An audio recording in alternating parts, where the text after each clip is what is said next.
Are big American cities on the brink of collapse? Crime, poverty, homelessness, civil unrest, people moving out, boarded up stores, office buildings that no one wants anymore, and a declining tax base for cities, plus an increasing number of unhoused migrants. What's going to happen? What's the impact of collapsing cities on real estate and financial markets as well? Hi, I'm Keith Weinhold, Get Rich Education founder and Forbes Real Estate Council member. Settle in because we're covering all this with a renowned guest that has an international perspective. We're talking about the decline and potential for collapse in American cities with a rather revered guest today. He's been here with us a few times before to discuss other economic and real estate topics. He's a very popular author, often writing around the topic of crisis investing. He is known as the international man. He's extremely well traveled and he has residences in multiple nations today. You may not know that he is the son of Eugene Casey, a renowned multimillionaire real estate developer. Hey, it's great to have back on Get Rich Education today, the incomparable Doug Casey. Nice to be with you again, Keith. Doug, as we discuss the collapse of American cities, I think it helps if I name the top 10 largest U.S. cities. And there are a lot of ways to slice it, but I'm just going to go by the population of the city proper here to help emphasize the concentrated urban core in order. Number one is New York City by far, more than twice as populous as number two, LA. Third is Chicago. Fourth is Houston. Fifth is Phoenix. And that's rounded out by Philly, San Antonio, San Diego, Dallas, and finally Austin, actually. That is all per the Census Bureau's latest estimate, and 7 out of those 10 actually lost population between 2020 and 2022, some of which is surely due to the health crisis, but we've got to wonder how many are coming back. So, Doug, why don't we start with what made big American cities attractive places to live in the past in the first place? You want to be with other people that are doing things, building things, creating things. That's number one. That's why people have always lived in cities. It's convenient. It lends itself to specialization and division of labor. You don't have to make your own meals. You can go to a restaurant. So there are many, many advantages to living in a city. But I think that they've become large enough and the society has become corrupt in a lot of ways that cities in the U.S. anyway have become somewhat passé. They're on the slippery slope. Cities can offer safety, comfort, wealth, community, like you mentioned, but yeah, a lot of American cities have visibly deteriorated across a lot of metrics in recent years. And for an increasing number of people, I think the value proposition of living in cities makes less sense than it used to. What's your take? Well, now, in addition to the advantages of cities, there are some more obvious disadvantages. Higher taxes, more obvious regulations, a lot more crime, homeless people. We used to call them vagrants or bums, but now they're called homeless or even the unhoused, if you would, Right. are rampant throughout these cities that have changed the character and the ambiance of them. And I don't see that it's going to get better. It's a trend that's been in motion for a while, and trends that are in motion tend to stay in motion until they reach some type of a crisis. Then anything can happen. Now, I presume by now everybody's heard the mnemonic that you actually wrote about in one of your recent articles again. Hard times create strong men create good times create weak men, and weak men create hard times. And unfortunately, American civilization has perhaps reached the stage where it's getting soft and weak and degraded. Why do you think that is? Well, I attribute a lot of it to the rise of socialist style values in the U.S., where everybody thinks they can make a living by voting, essentially, or having somebody else do the work and the government can print up money to pay for it. That's a formula for disaster. So I tend to take a rather bearish outlook on the near-term future in the U.S. and actually the world at large. I mean, I've always been a believer in the ascent of man.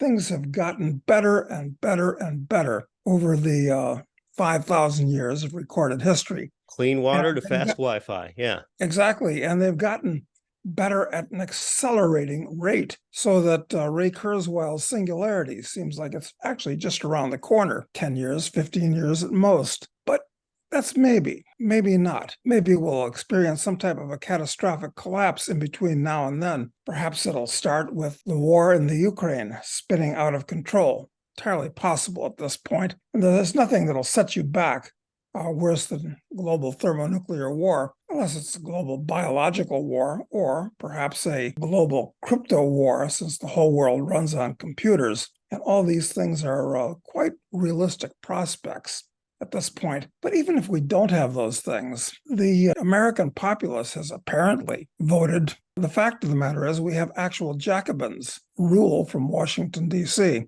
By that, I mean they're the same people that took over after the French Revolution, that wanted to change the entire nature of society. And that's what these people now running the U.S. want to do. And it's not a good thing, in my opinion. Back in 2020, the defund the police movement, that was spawned from the George Floyd protests. I wonder if the word defund was hyperbolic in order to get attention, but I think some really wanted that. And perhaps instead, reform the police is what they should have meant. Can you speak to that? And is that where some of this acceleration of the deterioration took place? Well, the character of U.S. society has changed a lot. People don't believe in basic values like hard work and personal responsibility, right? Individual liberty, and things of this nature. Those are very passé. So yeah, it should have been reform the police movement, because the problems with the police in the U.S. is that they're loyal. Well, this is true of any group like that. It's not just American police, but they're loyal first to their colleagues, secondly to their employers, and only thirdly to the people they're supposed to protect and serve. So yes, you need police, and you need the right kind of people in police. But I wonder at this point if anybody would really want to join the police. It seems like an opportunity to be pilloried, and an opportunity that if you try to do your job, bad things could happen to you. And of course, there's a danger with police.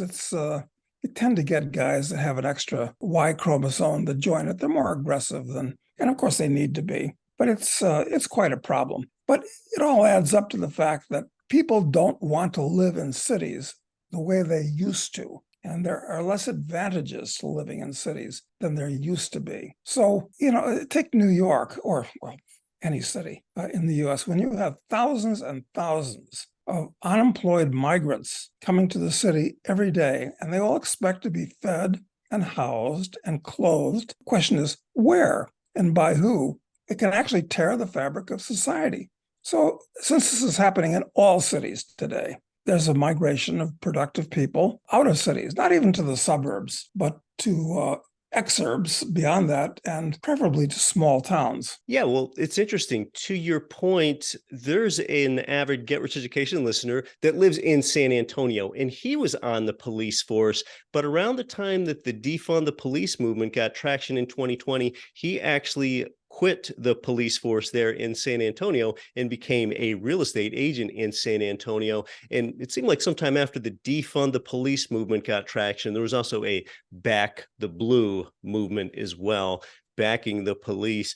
But you bring up a particular city, and now San Francisco, that's a top 20 U.S. size city. It was not in that top 10 list that I mentioned earlier, but according to census estimates reported this year, a lot of residents have left San Francisco. In fact, San Francisco County's population declined by more than 60,000 people. That's more than 7% from 2020 to 2022. And that's attributed to a lot of the problems that you brought up earlier: homelessness, crime, higher housing costs, and the rise of remote work. Take the city's Union Square neighborhood in San Francisco. That was once bustling with shoppers and diners and tourists, and that suffered from declining foot traffic and shuttered storefronts. So it's not a vibrant, bustling place, which is really what a lot of people think cities should be. I mean, stores including Nordstrom and Whole Foods have just closed up shop there in San Francisco's Union Square neighborhood. So with some of this in mind, and businesses leaving, it's not just aesthetics, and it's not just the decay in character and morality like you're talking about,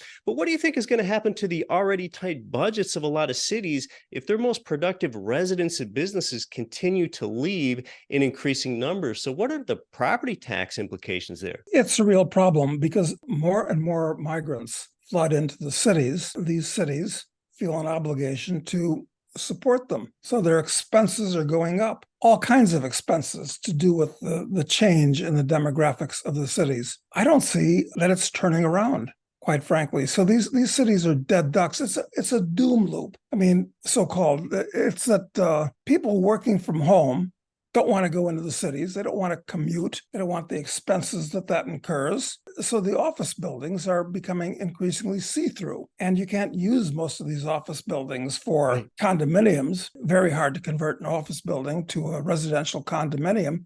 So what's going to happen to them? Look, Caracas, Venezuela, a city that I've become familiar with, used to be a delightful place. Lots of the office buildings in Caracas now are empty of businesses and have been taken over by squatters. The elevators don't work. Let's say a 30-story office building is occupied up to, say, the 14th floor that you can walk up to. That type of thing happens there.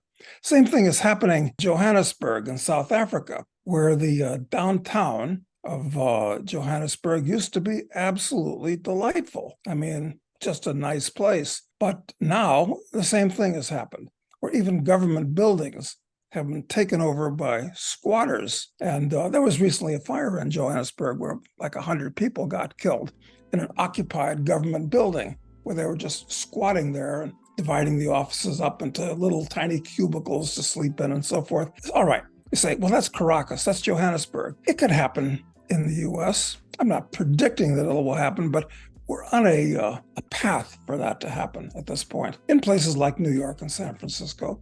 Yeah, well, you bring up a good point because I talked about the potential decline in city revenues with a diminished tax base. And it's not just that declining income, it's potentially increased expenses at the same time if they need to house more migrants. And to your point about the office buildings, yeah, it was a few months back. There was this very well publicized article in the New York Times claiming that there were over 26 Empire State Buildings worth of empty office space in New York City. So can you tell us more about the implications of that trend on commercial real estate and financial markets from your view, including maybe any speculative opportunities you see? Because it's very difficult to convert these office buildings into residences. Well, there will be a speculative opportunity there at some point. But since trends in motion tend to stay in motion, and this trend is still accelerating, I think it's way too early to speculate in unused and perhaps in the future unusable office space. Look, things like Zoom that we're on right now are relatively new innovations. And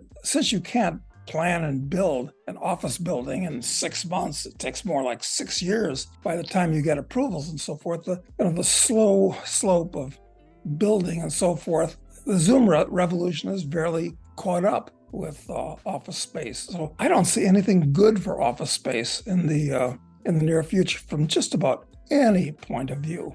So stay away from it as a speculative opportunity. These decrepit office buildings can really create this dead zone downtown. And a lot of people don't realize that Zoom is called Zoom because Zoom is effectively a transportation device where two people can Zoom virtually and be face-to-face right next to each other. You're listening to Get Rich Education. We're talking with Doug Casey about the decline of American cities. More when we come back, including historically, cities do have life cycles and empires rise and fall. More when we come back. I'm your host, Keith Weinhold. There is upward pressure on rents. And you can make this actionable at our sister website, gremarketplace.com. This is where you can leverage my industry contacts to get started with rental property. I own properties with a lot of these same providers across different U.S. states. Most of these properties, which I've actually never seen in person before. And how can I have the confidence to own rental property without ever having seen it? Well, for one thing, I partner with these turnkey real estate companies, which you can do as well. I'll see you over there at GRE Marketplace. Welcome back to Get Rich Education. We're talking with the international man, Doug Casey, about this potential collapse of American cities. By the way, you can learn more about Doug at internationalman.com, as well as his YouTube channel and podcast that is called Doug Casey's take. Doug, cities have life cycles. Historically, city state empires rise and fall. So, from that long term historic perspective, can you speak to us about how we can think about that with today's American cities? Yeah, I don't want to be overly apocalyptic about this, but people forget that Rome went from a city of 1 million people in the ancient world, but by the time the Dark Ages arrived, starting in about the year 600, there were cows and sheep and hogs that were wandering through the forum, and they were disassembling the ancient buildings for building materials for huts and this type of thing. Yeah. Uh, this is nothing new in history. Anything can happen to a city or a civilization. So the trend, and I tend to be a trend follower from this point of view, long-term trends actually, not just 2 or 3 or 5 years, but 50 or 100 years, or if you wish, 500 years. I think the trend that we're experiencing right now has taken a downturn. The culture in the country is changing right before our very eyes. It's gone from a culture of hard work, personal responsibility, values that used to be considered traditional, to something very different. Now, we can think of the rise and fall of famous city-states, including Rome, like you mentioned, and Babylon. I know you have some notes about Port-au-Prince, Haiti. Of course, the Haitian economy is very different than the United States economy, but it's pretty close geographically to the United States. So as the international man, can you tell us more about what you've seen about the rise and fall in Port-au-Prince? Well, I'm pretty familiar with Haiti. I've been down there numerous times, starting in about the year 1970, long time ago. And in those days, Haiti itself was always a poor country, but it was a very safe country, and it was delightful. Restaurants, cheap, entertainment was great. Of course, at that time, it was a dictatorship under Papa Doc Duvalier, and it was a bit of a police state. It was great for tourists because if anything happened to a tourist, they'd find out who did it, and the person would be very sorry about it. Well, he wouldn't last long enough to be sorry. But now, I'm not a believer in these reports from the State Department, which say, don't go there, it's dangerous. They're mostly hysterical, and they overrate the danger. But in Haiti, in Port-au-Prince, it actually is a really, really dangerous place where the hotels don't work. They're mostly closed down. The restaurants are all closed. Gangs, which are vicious, rule the city. A tourist can't go there or shouldn't go there without a bodyguard or two, an armed bodyguard. So things can change. What's going to make Haiti get better? Well, I can think of the things that could be done. Perhaps what Bukele has done in El Salvador would have been, after Haiti, I would say the worst country in the Western Hemisphere. But with the election of Nayib Bukele, he actually locked up 65,000 criminals in jails. Amazing that he was able to do that there. But the place is experiencing a renaissance now. That's radical executive action. But when a place is really at the edge of total chaos, perhaps that type of thing is necessary. Yeah, when it comes to Haiti, I have only been on the other side of Hispaniola there in the Dominican Republic, but okay, at one time Haiti had poverty but safety, and now they have poverty but unrest. And, should one necessarily correlate prosperity with safety or prosperity with a place that's peaceful? Because I think internationally, most people think of the United States as prosperous, but I don't know how places square that up with the civil unrest in the United States. Should there be much of a correlation between prosperity and peace? Yeah, there should be, because in a truly free market society where you're not overly burdened by taxes and regulations, the average guy can plan ahead, he can save for his future, he can grow in wealth. And in order to do that, everybody understands, we need a certain measure of stability in society. So a prosperous society tends to be a safe society. And it used to be that way in Haiti. In fact, in all of these countries in the world where the government destroys the currency, you can't plan for the future, you can't build for the future, because let's say that you produce more than you consume and you set aside the difference. How are you going to do that? In almost any country in the world, you have to save the national currency, whether it's the Haitian gourd or the Argentine peso. But if you save the currency and it loses value, at 50 or 100% per year, you have nothing. You're living hand to mouth. And typically in these places, the banks can't be trusted. In addition to the currency can't be trusted. Naturally, you think, how else can I earn a living to feed my family? Maybe you have to steal that loaf of bread. So prosperity goes hand in hand with safety. Now, in the United States, it's a little bit different today because a lot of our prosperity has been financed by debt. And what is debt all about? Well, it means when you borrow money for consumption. I mean, it's one thing to borrow money. Let's say you're a farmer and you go to the bank and borrow money so you can buy seeds and fertilizer to put in your crop. It's a self-liquidating debt. The crop comes in, you pay off the debt, you have a profit, all's well that ends well. But most of the debt that we have today in America is consumption debt. It's not for new production. And where does that capital come from? It comes from either past money, past capital that was earned by past generations. So you're either liquidating the capital, which has been built up over many, many years in the past, and or you're mortgaging your future, turning yourself into a serf. So a lot of the prosperity, I think, that we've had here in the US, some of it's very real with increases in technology, very good, and people setting aside, producing more than they consume and setting aside the difference. Inflation hasn't been that bad to destroy it. But I think in a lot of ways, we're eating the seed corn at this point here in the US and have been for some years. Yes, currency decay can correlate with societal decay. For example, Bukele doing some radical things there in El Salvador. For example, legalizing Bitcoin, something which has a fixed supply, unlike most fiat currencies in the world. But Doug, bringing it back to the United States, do you have any idea what other nations think about civil unrest in United States cities? Because other nations, they deem the US as orderly, prosperous, with a rule of law, military and politically powerful. I mean, you just take a lot of places in the world, like back to Port-au-Prince, Haiti, or a place in the world like Kinshasa in the DRC, the third largest African urban agglomeration, or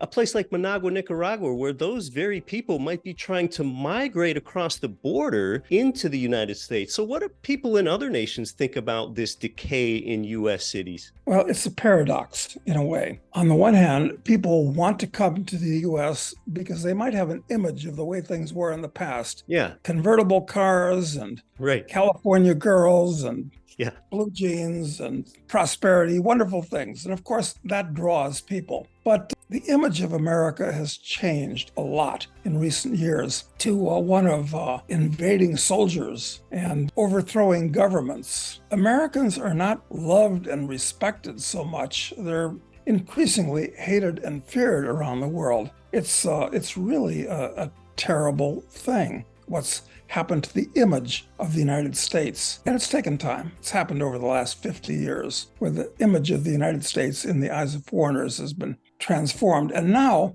most of the people that come to the US aren't coming for the reasons they used to come in the past. A lot of the current migrants are coming because there's free stuff. They know that if they cross the border, Right. which they're doing by the thousands, they'll be given free food, free shelter, a place to live, free transportation. I mean, a member of a group that I have on internationalman.com wrote a letter in. He lives in a nice little town in Massachusetts, kind of like Mayberry, Andy Griffith's, mythical place. Yeah.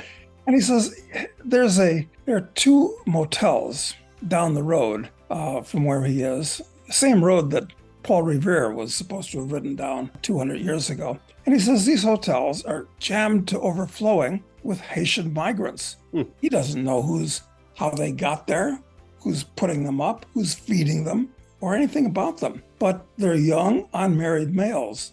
And I'm sure they think it's much better than being in Haiti right now. But at some point, they're going to get bored. They can't get jobs because they don't have papers. They don't speak the language. They're going to get in trouble. I mean, this is in a suburban town in Massachusetts, and it's happening all over the U.S. Yes, you would think it would take quite a long time for them to be productive members of American society there in that particular Massachusetts hotel situation that you described. Well, Doug, as we're winding down here, we sure put a lot of problems out there that have to do with the potential collapse of American cities. So I'd like to wrap up with, what can one actually do about this? Now, you mentioned that a person can simply opt out of living in a city and sort of vote with their feet. But maybe how else can an American respond to this deterioration of U.S. cities? Is there anything else that's actionable from your view? Well, there are people that will say, make sure you vote for the right guy in the coming election. Yeah. I'm not sure there is any right guy, because the kind of people that get into politics and want to be elected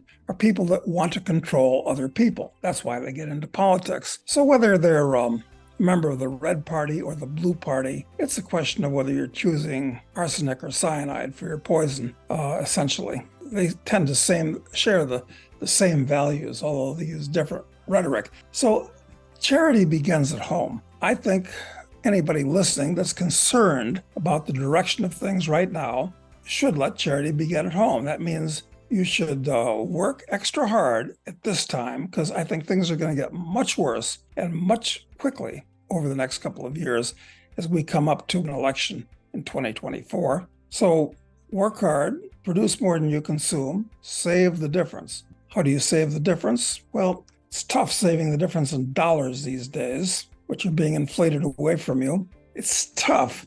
I know that you're a real estate investor, and real estate has been very, very good to me too. Likewise. But that's changing too, because say, well, buy a property and rent it. We know the drill for that. But frankly, I think interest rates have just started to go up for lots of reasons. That's a whole different discussion, is where interest rates probably going and why. I think you should direct most of your savings to precious metals. I hate to say that, even though gold is, 1,900, 2,000. It's not at bargain levels anymore, but at least it's a stable asset. It's quite a problem because we're on a ship that's taking on water, and we're all on the ship. And the people that are in first class are going to have the same problems, not as bad, but the same problems as the people that are down below in steerage. I think you should diversify internationally, quite frankly, so that you have an alternative if things get really bad here. I know. You say things get really bad in America. How's that possible? Well, anything's possible. The people that lived in St. Petersburg, Russia in 1917 did not think what was going to happen in the next few years would happen. People that lived in Germany in 1933 couldn't believe what was in store for them. People that were in China in 1949 had no clue it was going to get that bad. Vietnam, 1976, turned into boat people.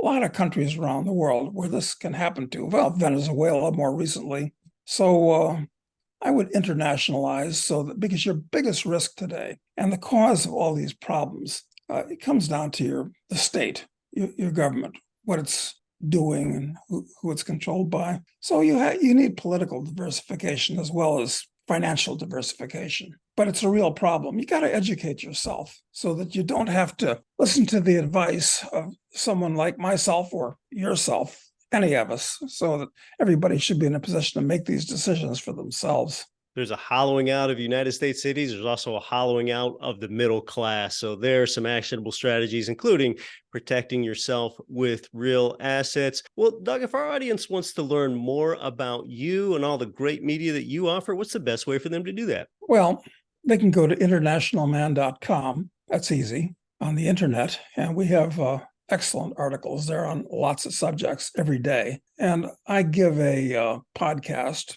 once, twice, sometimes 3 times a week on YouTube called Doug Casey's Take. So if you want to hear more from me, either in written or verbal form, that's where to go. Doug, it's been enlightening and eye-opening as always. Thanks so much for coming back onto the show. Well, it's been my pleasure, Keith. Thank you.